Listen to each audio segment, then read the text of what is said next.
Create an instant playlist based on your interests and how long you want to listen with the Discover feature on the WNYC app. Listen anywhere, even on the subway. Download the app at wnyc.org/mobile.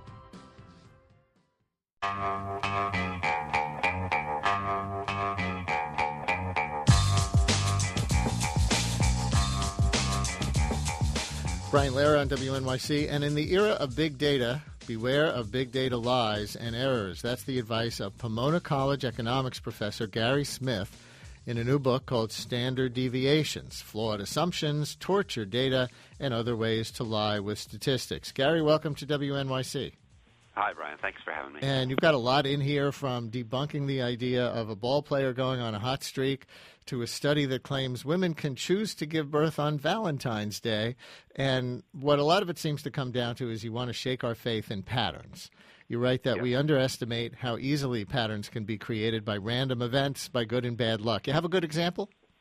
There are all sorts of examples in there. One is there's a very high correlation between beer consumption and marriages. And so does beer drinking lead to marriage, or does marriage lead to drinking? Or you mean people who report over time, there's been, if you look at the correlation over time in the amount of beer consumed in the U.S. and the number of marriages, the correlation is like 0.99. So what's the stat? Is it that more married people are more likely to be beer drinkers than unmarried people? Or that marriage leads to drinking. And, of course, it's nothing at all. Well, that's the conclusion. That's the cause and effect. But what's the stat that people might overinterpret as cause and effect? Is it that married... Go ahead. Go ahead. No, I was just asking, is the stat that married people, because I didn't see this part of the book, that married people are more likely to be beer drinkers than unmarried people? No, the stat is that over time the two things have increased, and so together. And so if you look at any two things that grow with a population, you find a huge correlation between them, even though there's not necessarily any relationship between the two things themselves, other than the population's gotten bigger. Right. So either beer drinking causes marriage, or marriage causes beer drinking, or neither. Or another great example, which bothers me a lot, is this is published in the British Medical Journal, one of the best medical journals around, which is Asian Americans tend to get heart attacks on the fourth day of the month, because the number 4 in Mandarin, Cantonese, and Japanese sounds like death. And so somehow they are so frightened and fearful and superstitious that when the calendar turns to the fourth day of the month, they drop dead of heart attacks. And the author of this study claimed that he called it the Hounds of the Baskerville effect, and he said it was like the Sherlock Holmes story where a person with heart disease was chased down a dark alley by a ferocious dog and dropped dead. And it's just an absolutely preposterous idea. But if you ransack data, you can find correlations that show up, and then you make up some preposterous theory like that to support it. Is the stat itself true that the fourth of the month, Asian Americans are more likely to have heart attacks? No, and so there's a saying in economics that if you torture the data long enough, nature will confess. And what happened here was there are several categories of heart disease. In some categories, there were more heart attacks on the fourth day of the month. In other categories, there were fewer heart attacks on the fourth day of the month. And what the author did was choose to report the ones with more heart attacks. And so it was a selective reporting. That was convenient. Yeah, it was very convenient. And so what you need to do in being skeptical of big data is you got to ask, somebody reports something, and you got to think, does it make any sense at all? Now, this one, it's just astonishing. That's why it's a good example. It's just astonishing that the editors of the British Medical Journal would not think it was preposterous that they would publish such a thing. And then the second thing is you got to let's get some fresh data and see if it works in other time periods. And in this particular case, of course, it totally evaporated in other time periods because there was nothing there in the first place but chance coincidence. Listeners, want to shout out an instance in which you've been fooled by statistics, or someone tried to fool you with statistics, or do you have a question about hot streaks and other patterns and when they're real and when they're not? Who wants to explain regression to the mean to the rest of us? Or ask a question of Gary Smith, economics professor at Pomona College, now the author of Standard Deviations, Flawed Assumptions, Tortured Data, and Other Ways to Lie with Statistics. 212-433 WNYC 433-9633. 9-2. One thing you say to watch out for is what researchers call selection bias. So it's like, are you studying the right people to come up with a larger conclusion about people in general? And you use the example of students who choose colleges with low graduation rates. Remember that example? Oh yes, it was two university presidents. It was published. A report on the book was published in the New York Times with glowing reviews, and it made this claim that the reason that American students get into colleges but they don't graduate enough, and the explanation was that a lot of students go to colleges with low graduation rates, and if they went to colleges with high graduation rates, they would be more likely to graduate. But they're the same people.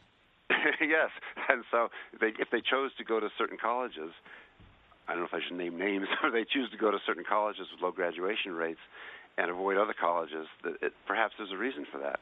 Like, I'll give it a good bit. So the example was the University of Michigan and Eastern Michigan. And the University of Michigan has a very high graduation rate. Eastern Michigan does not. And so the claim in this book was if students who went to Eastern Michigan went to Michigan, they would be more likely to graduate.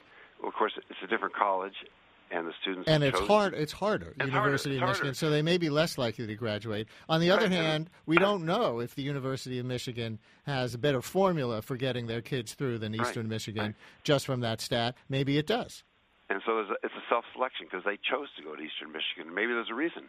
And we don't even know if they graduated or not. All we know is that overall at Eastern Michigan there's a lower graduation rate. But these kids who could have gone to both places, maybe they went to Eastern Michigan, and maybe they all graduated. Maybe they made the right choice.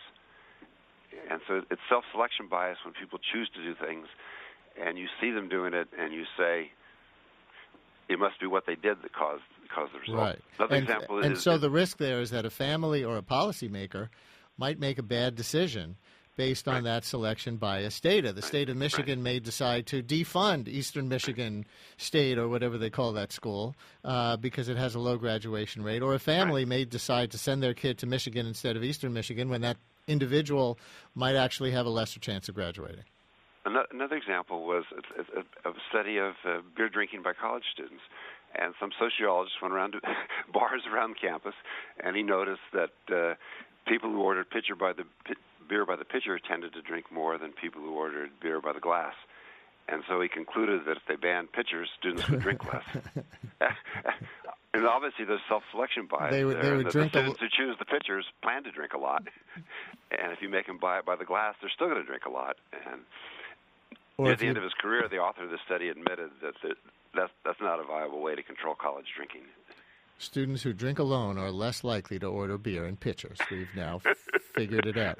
Another one from the book that made me laugh is that Sweden has a higher female death rate than Costa Rica, which on the surface makes Sweden look like a more unhealthy country in which to be a woman. But what's the punchline? So what happens is there's different death rates at different ages, and Sweden has an older population than Costa Rica. And so Sweden has a lower death rate for females in every single age category, but they tend to have more elderly, more older women. And so overall they have a higher death rate, not because of problems with diet or medical care. It's just they have an older population. So it's actually a more healthy country on average in which to be a woman because you're more likely to live to a ripe old age. Exactly. Let's take a call. Joe in Bayside, you're on WNYC. Hello, Joe. Hi, Brian. I wanted to ask your guest a question about a statistic that bothered me for a long time, and I think I figured out the answer. Airline safety, it's regarding airline safety. The airline industry always says that flying is safer than driving a car. But I think I finally figured it out. I think what they're saying is that there are fewer accidents per miles traveled. Exactly. If you travel by airplane. But if you look at it as how many deaths or injuries per accident, I think air travel will be much more dangerous. So it seems to me that was a manipulation of statistics. I can't see how airline safety, if you go by who gets hurt when there's an accident, how you can consider that safer, unless they're going by this whole mileage thing. Now, part of the thing here is a selective reporting. I mean, people die in car accidents every single day, and so it doesn't show up in the newspaper. But when an airline crashes, of course, that's unusual, and so it shows up in the Internet and the newspaper and on television. And when an airline crashes, of course, there's hundreds of people who die, and when a car crashes, it's just a couple. And so we process this information, and we remember the airline crashes because they're unusual, and there's so many people die. But we don't process the daily car crashes because it's just become a routine part of our life. But in fact, far more people die from car crashes than from airline crashes. Daniel in Brooklyn, you're on WNYC. Hi, Daniel. Hi. There was in Scientific American an article by a reporter recently who showed the connections between everybody from FDA to the researchers to the drug companies. And when you do a research project, your paper, the statistics in your paper is done by the statistician of the drug company. And yes. I wonder if you looked at the statistics, how they're used to manipulate physicians to use drugs, physicians who have absolutely no background in statistics, and how stage 4, which is when the drug is out on the market, is manipulated so that a lot of the data on how drugs are dangerous and need to be black boxed is left unstudied. Yeah, that's a huge problem, and it's not just in medical research, but in all sorts of things where somebody has a point they're trying to make, and they can manipulate the data to make the point. And in medical research, there's a guy named John Ioannidis who's devoted his career to exposing flaws in medical research. And one of his great papers is why most medical research is wrong. And part of it is the chance correlations that people find, and part of it is because they set out to prove a point. And if you torture the data long enough, you'll be able to prove the point you want to make. It's certainly a serious problem, but being paid to find a conclusion, you're surely going to find the conclusion you're being paid to find.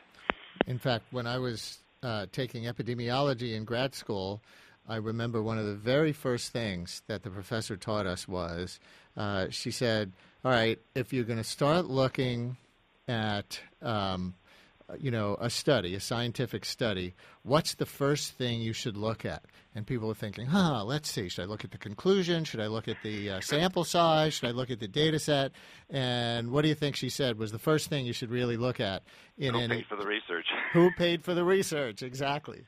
Yeah. All right. Joe in Somerset, you're on WNYC. Hello, Joe. Hello. My question is about controlling for factors. You oftentimes hear about a study where they'll say something like, well, controlling for income level or controlling for whether someone's a smoker. And I'm wondering, are there standardized rules for how these controlling things are done, or is it left to the discretion of the investigator where it would be a gigantic loophole where you can say you're correcting for something and make the numbers whatever you want? Yeah, they're called confounding effects, and they're very serious. And so for a long time, people thought coffee drinking caused all sorts of illnesses, and it turned out that there was a confounding effect, and that people who drank coffee also tended to smoke cigarettes. And they finally figured out that it was actually the cigarette smoking that caused the problem. And the current wisdom is that coffee drinking is actually good for you. The problem is that depending on the circumstances of what you're studying, it's hard to think about.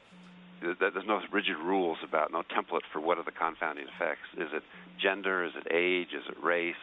Is it exercise? Is it tobacco smoking? And so there's no one rule fits all, and it's totally at the discretion of the researcher. And I would say more often than not, they leave out an important confounding effect and come to the wrong conclusion. But it's also possible to include things to over-control for confounding effects in order to reach a conclusion. Do they ever publish when they do their study how they did these, controlling for this or controlling for that, or they never say it? They sometimes do. I would say the more serious problem is they've got a bunch of data and they're trying to find something, anything, or they have a point they're trying to prove, and so they say, well, let's control for this confounding effect.